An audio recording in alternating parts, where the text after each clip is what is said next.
सतेज कृषी प्रदर्शनाच्या आजच्या तिसऱ्या दिवशीही मोठी गर्दी झाली होती। उद्या सोमवारी या कृषी प्रदर्शनाचा शेवटचा दिवस असल्यानं शेतकऱ्यांनी भेट देऊन माहिती घ्यावी असं आवाहन आमदार सतेज पाटील यांनी केलंय। उद्या सोमवारी आमदार PN पाटील यांच्या प्रमुख उपस्थितीत 4 वाजता प्रदर्शनाचा सांगता समारंभ होणार आहे। या प्रदर्शनाच्या धान्य महोत्सव दालनातील 3 दिवसात सेंद्रिय गूळ 3000 किलो, इंद्रायणी तांदूळ 4700 किलो, आजरा घनसाळ 8500 किलो, सेंद्रिय हळद 1410 किलो, जोंधळा जिरगा तांदूळ 600 किलो, नाचणी 1200 किलो आणि 500 किलोच्या बी बियाण्यांची विक्री झाली। आजरा घनसाळ तांदळाचीही मोठ्या प्रमाणात विक्री झाली असून मागणी वाढत चालली आहे। या प्रदर्शनाच्या 3 दिवसात 5 कोटींची उलाढाल झाल्याचं यावेळी विनोद पाटील यांनी सांगितलं।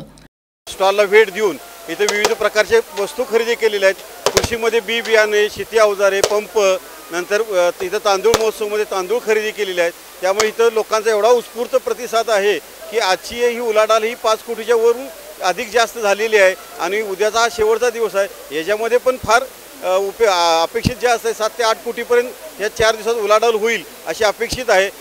दरम्यान प्रदर्शनात मोठ्या प्रमाणात गुळाची देखील विक्री झाली। सेंद्रिय गूळ खरेदी करण्यावर लोकांनी अधिक भर दिला। याशिवाय या प्रदर्शनात सांस्कृतिक कार्यक्रमांची रेलचेल देखील राहिली, याचाही आस्वाद लोकांनी घेतला। दरम्यान आमदार सतेज पाटील यांनी आज प्रदर्शनातील पशुपक्षी दालनाच्या ठिकाणी भेट दिली।